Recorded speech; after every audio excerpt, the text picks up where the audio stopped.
ọmọ ṣéwù wọ́n ṣépè fún ẹni mo fẹ́ ní 48 hours kó jáde kó tender apology fún ọmọ yẹn in the second of Alhaji Shehu Buhari Musa ọmọ ṣéwù tábà ti drag bàbá yẹn ìmọ̀ máa drag yẹn o jáde kó mo fẹ́ ní 48 hours ọmọ ẹ̀kọ́ tọ́lọ́ nífẹ̀ẹ́ Shehu Buhari Musa gbàtí yẹn tọ́lá àti yẹn ò ṣẹ́ yẹn tẹ́ bá rí bàbá Buhari ti ní fọ́tò tó ti ń wé gbọ́ tó ti ń mú gbọ́ ẹgbẹ́ wa ẹni tó sọ bẹ́ẹ̀ kọ́ọ̀tù ti ní kókó approve ẹ̀ mo dẹ̀ bí pé wọ́n approve ẹ̀ tó bá yá wọ́n wá fẹ́rẹ́ ní bully recent ní mo ní fídíò ẹ̀kọ́ tó bu Gani Adams ibà Gani Adams bọ́lá ògbújọ lẹ́sẹ̀lẹ̀ tó lẹ́sẹ̀lẹ̀ gbò ó ní kó bọ́ fún ibà Gani Adams ẹgbẹ́ ẹ̀ bá tàgì wọn àti Buhari pọ̀ mọ́ Shehu Buhari ò mọ̀ ní o kò family Shehu Buhari kò family ẹ̀ Shehu Buhari ò kàn kéwù ṣùgbọ́n òun Shehu Buhari ló ń lò láyé fi fẹ́rẹ̀ wá mo fẹ́ ní 48 hours tó bá kó tọ́ lọ nífẹ̀ẹ́ Shehu Buhari Musa kó jáde kó tẹ́jà fọlọ́jì fún wọn yẹn bàbá wo lórí burúkú tẹ́jọ́ wà wọn ni kò má ṣe ọmọ Shehu alájáde sọ̀ṣẹ́ o olórí burúkú ni ẹ o ìwọ nìkan ló máa ń bú gbogbo àwọn èèyàn ṣé máa ṣe kọ́ńkẹ́wù nìyẹn alájáde sàtọ́rí ẹ bú ya dáadáa ẹ gbé ṣépè dáadáa torí ẹ wà bá òun lọ́wọ́ bá yín ọmọ Shehu ìwọ ní fẹ́ bá sọ̀rọ̀ kí ló ṣe tó yóò tán tó wá bẹ́kùnbẹ́kùn kiri kí ló ṣe náà ṣé kí ó tó kéèkù fún ẹ nílà káyé ni ò ní bíbí rárá ni ṣé o láwọn tán lè máa kọ́sùn ẹ ká máa tẹ́yìn ọ̀dà ni ẹ̀rọ náà ẹ̀yin Yorùbá ṣe burú báyìí náà ẹ̀yin Yorùbá burú gan o oríṣiríṣi lẹ́yìn Yorùbá o ẹ ṣe máa lòótọ́ tẹ́ máa ṣe báyìí ẹ jẹ́ ká máa sòótọ́ wọ́n sì náà mi ì dá sọ̀rọ̀ social media ṣùgbọ́n máa dá sílé yìí nítorí ọmọ Shehu ọmọ burúkú ni má wo torí àti jẹ kó lọ bá yàrá ẹ jẹ tẹ́lẹ̀ náà káyọ̀ ti bàjẹ́ báyìí ó ti bá yàrá ẹ jẹ nígbà tí tán ẹ̀yin Yorùbá kí ló dà kí n sòótọ́ mo lè bọ́ yí pé ẹ̀ ń bú ní Sanjorin Alhaji Sanjorin ẹ̀ ló ń ṣépè ìwọ tó bú tó ló ń ṣépè yẹn tó ṣépè fún ẹ ìgbà tí ìwà bá ṣó ṣépè fún mi kí ló wá ṣépè fún mi sí ọ̀rọ̀ pé bí ẹ support kọ́ mi support yẹn ẹ mọ̀ mi dáadáa I don't do that ọmọ Shehu a ṣe èrè yẹn oníyàn kan wọ́n send message pé wèrè do video for Alhaji Sanjorin let me see something ẹni ẹ tó pè é wèrè o wá jáde o wá ń bá Alhaji Sanjorin can you tell us kí ni wọ́n ẹ ṣe fún ẹ kí ni wọ́n ẹ ṣe fún ẹ ó dẹ̀ ń ṣe fídíò yẹn lọ́wọ́ nìyẹn ó post yẹ kò tí pé 10 minutes ó ti ní comment bí 100 98 wọ́n dẹ̀ ń sọ fún ẹ wípé máa retí àti gbèpè wọ́n ní mọ́fà olófà wọ́n ní tó bá fà wà púpọ̀ o ní kò sí problem ó ti gbà sóti fà sóti wúkọ́ ó wá ń bínú oníwọ̀n ṣe sọ́ọ̀rì fún ẹ kò ní yẹ ọgbà tó ṣe sọ́ọ̀rì fún ẹ yẹn ó gbà tó ń kẹ́gbà kẹ́gbà ó ní wọ́n ti dàrú ṣé lè jẹ́ wá báyìí ẹ jẹ́ ká bẹ̀rẹ̀ wa léèrè ṣé wá báyìí ọmọ Shehu àlùbáríkà Shehu báyìí ọmọ tó ń lò ṣé bó ṣe ń jẹ́ àjẹ́ báyìí pẹ̀lú ẹ ṣó láìkí ẹ let me tell you something I give you just 48 hours kó jáde kó tender apology fara Alhaji Sanjorin torí wọ́n yóò ṣẹ́ ìjà àwọn tó ń bára wọn jà mọ́ra wọn náà kí n tiẹ̀ pẹ̀lú tiwọn ṣé kí o tó kí o fẹ́ làkàyè ni ọwọ́ ló ń bú ya ẹ ó ń bú bàbá ẹ àbúyẹ àbàbẹ kódà ọmọ tó ti bí yóò gbèsè pé ìwọ tó bá ti ń fẹ́ pè lọ́ba ẹni lè pè ní tó ń ṣe pè fẹ́ ń tí ọ̀rọ̀ bá kódà bó ṣe báyìí wáyé táàkì lọ sírẹ́tì káṣọ òdo ìwọ tó ń pè é lépè yẹn ṣó ti ṣe pè fún ẹ gbé fọ́tò jẹ́ pè jáde fún ẹ wá ìgbà tó lọ bú náà tó lọ bá lẹ́dí yé ìdí ẹ̀ lọ bá yàn ẹ̀yin náà lè lọ mọ́ bá yóò support yẹ I don't support person yóò support yẹn èmi náà ti lọ bá inú tó sọ̀rọ̀ sí mi rí mo lè kọ́ bá bínú èyí wọn lọ bá náà kò wá bá mi ọmọ Shehu sórí nǹkan tó ń gbẹ̀dùn pé bá ti ń jáde Shehu Buhari Musa lóye kí n máa bínú o mo fẹ́ ní 48 hours kó jáde kó tender apology fún ọmọ yẹn in the second of Alhaji Shehu Buhari Musa tẹ́ díàgì ẹ̀ pẹ̀lú tiẹ̀ tó wá pé wọn nìkan ni wọ́n ń bú kò ní ká èmi àmì náà kí ẹ̀ wọ́n bá máa ṣépè fún ẹ kó máa bẹ̀ kó kàn mí òun lọ àdìbẹ́rẹ́ kan báyìí náà ó gba múra ó gba Mẹ́kà ó mú yẹ lọ Mẹ́kà gbogbo Mẹ́kà tó lọ yìí sọ́gbẹ́ ló fi lọ ní àlùbáríkà ohun bàbá Shehu Buhari tó ń lò ní wọ́n ayé mi fẹ́ràn ó gba àwọn fáǹsì tó kójọ àwọn olórí wọn tó pààyè tí wọ́n lè bẹ́ẹ̀ tó lójú ọ̀rọ̀ tí wọ́n ó sọ sí àfà ó sọ di búlì ṣé Shehu Buhari náà búlì ó wá bú àlàkà yẹ ó pè é dìgbòlugi ó tún ṣe fídíò kẹrìsẹ́lì olóṣogbo owó ó ṣe ṣogbo sí owó tí ó ṣogbo sí fún yàtọ̀ bí ẹ lọ́mọ wá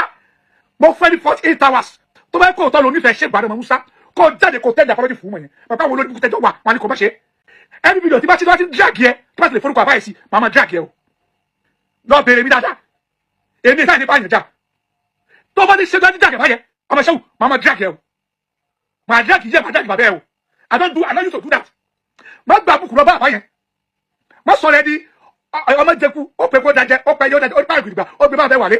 ìgbà tó gbá 1 million lọ́wọ́ Sam Larry ó lọ bá Buhari o kò fún ìṣẹ̀lẹ̀ kan o ó ń lo àlùbáríkà àbáyẹ o gbogbo bí kíbi wọn ti mẹ́ fọ́lùwà wọn nìkan lọ bí millions bàbá tó tẹ̀lé kò ní mílíọ̀nù kò ní fọ́lùwà yẹ o ìfẹ́ bàbá yẹn fi tẹ̀lé wá fẹ́rẹ́ di búlì recently mo rí fídíò ẹ̀kan tó bu Gani Adams ibà Gani Adams wọ́n òun gbìjọ lẹ́sẹ̀ rẹ̀ tó lẹ́sẹ̀ rẹ̀ gbò ó ní kó mọ̀ fún ibà Gani Adams wo èèyàn mi ní Sunday Igboho ọ̀rẹ́ mi ni ọ̀gá mi ni ẹni tí mo gbà fún ni tí bá ní fídíò mi tó bá dùn mí tí bá polóyè á ní bàbá ẹ mọ̀ sàn kankan ẹ̀yàn máa wòran tí àwọn ọ̀tá Ọlọ́run wọ́n yẹ mọ̀ sọ nìyẹn kò ní kẹ́nìkan jáde kó mọ̀ bú yẹn ìdí èsì fídíò mi bá ká mi lára mi ò kí pé Igboho tó ní bá pẹ̀ kò jẹ́ kí n sọ̀rọ̀ ó wá bú Gani Adams ó wá fi dán ẹni méjì lẹ̀ láàrin àwọn ọmọ Gani Adams àtàwọn ọmọ ṣẹ́ka àtàwọn olóyè Sunday Igboho wọ́n ṣépè fún ẹni disclaimer gbogbo yẹn gbọ́ mo ní fídíò kan tálájà kan ṣe alájà salamu alaykum warahmatullahi wabarakatuh ẹ má bínú ẹ má gbọ́ mi mo gbọ́ tẹ́lẹ̀ pé kí ṣé ògbàrí kó kọ́ọ̀lù ẹ̀ ọ̀dà pé tí ògbàrí ò bá ṣe bẹ́ẹ̀ ẹ máa gbé gbogbo àṣírí gbogbo fídíò ṣé ògbàrí jáde I'm like that